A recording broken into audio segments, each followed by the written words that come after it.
প্রকাশ্য দিবালোকে Bishalgarh petrol pump সংলগ্ন এলাকা থেকে মহিলা থানার ওসির গাড়ি ছিনতাই করে নিয়ে যাবার ঘটনায় চাঞ্চল্য ছড়িয়েছে গোটা এলাকায়। ঘটনার পরে পুলিশের উচ্চপদস্থ আধিকারিক এবং স্থানীয় বিধায়ক ছুটে যান থানায়। এই ক্ষেত্রে 24 ঘন্টার মধ্যে অভিযুক্তকে গ্রেপ্তার করার দাবি জানিয়েছেন স্থানীয় বিধায়ক সুশান্ত দেব। ঘটে এবং যারা এই ঘটনাগুলো করেছে আগামী কালকের মধ্যে যেন অ্যারেস্ট করা হয়, বোল্ড যেন ডিসিশন নেওয়া হয়, সেই লক্ষ্যে থানায় আসা। এডিশনাল এসপি ছিলেন, এসডিপিও ছিলেন, ওসি ছিলেন।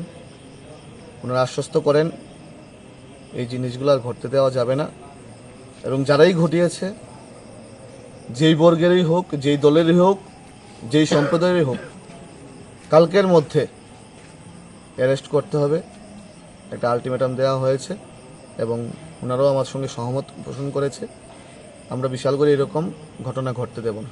সময়ের সঙ্গে সঙ্গে অপরাধের ধরন পাল্টে যাচ্ছে, এই ক্ষেত্রে পাল্টাতে হবে পুলিশের কাজের ধরনও জানিয়েছেন বিশালগড় মহকুমা পুলিশ আধিকারিক। जैसा ये अर्बनाइजेशन बढ़ रहा है, ये बढ़ रहा है, जैसा पैसा, जैसा आपका प्रॉस्पेरिटी बढ़ेगा तो क्राइम का पैटर्न ही बढ़ेगा। ठीक है, पहले गोरू चोरी होता था, छागल चोरी होता था, वो तो पैटर्न नहीं है। ठीक है, लोगों के पास पैसा आ गया, तो अब ये जो नया पैटर्न है, police is also working on that.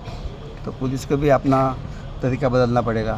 जो रॉबर्स है, अभी कहीं अगर इस टाइप का कोई गैंग तैयार होता है क्या नहीं होता है, इंडिविजुअल है या कोई क्रिमिनल ऑर्गेनाइजेशन है, इसके पीछे हमको और भी डीप में जाना पड़ेगा। बट ऐसा कोई आउट ऑफ कंट्रोल नहीं है। बहुत ही प्रॉपर्टी ऑफेंसेस 30% लास्ट ईयर कम हुए हैं।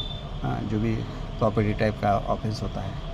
हमारा मेन चैलेंज है कि अभी जो बढ़ रहा है वो साइबर क्राइम है।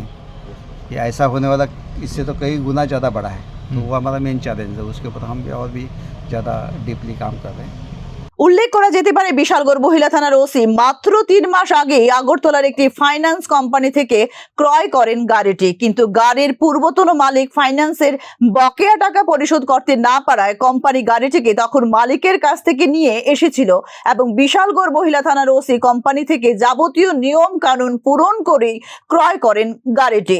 কিন্তু পুরনো মালিকের বক্তব্য অনুযায়ী গাড়ির লেনদেন সংক্রান্ত কিছু ঝামেলা রয়ে গেছে, আর সেই সূত্র ধরেই মহিলা থানার ওসিকে থানায় নামিয়ে গাড়িটি আগরতলার উদ্দেশ্যে যাওয়ার পথে বিশালগড় বিওসি সংলগ্ন এলাকায় পৌঁছতেই ড্রাইভারকে কলার ধরে ট্রেনে নামিয়ে গাড়ি নিয়ে চম্পট দেয় ছিনতাইকারী। মহিলা থানার ওসির গাড়ি প্রকাশ্য দিবালোকে ছিনতাইয়ের খবর ছড়িয়ে পড়তেই চাঞ্চল্য ছড়িয়েছে গোটা বিশালগড়ে। ব্যুরো রিপোর্ট, নিউজ নাও।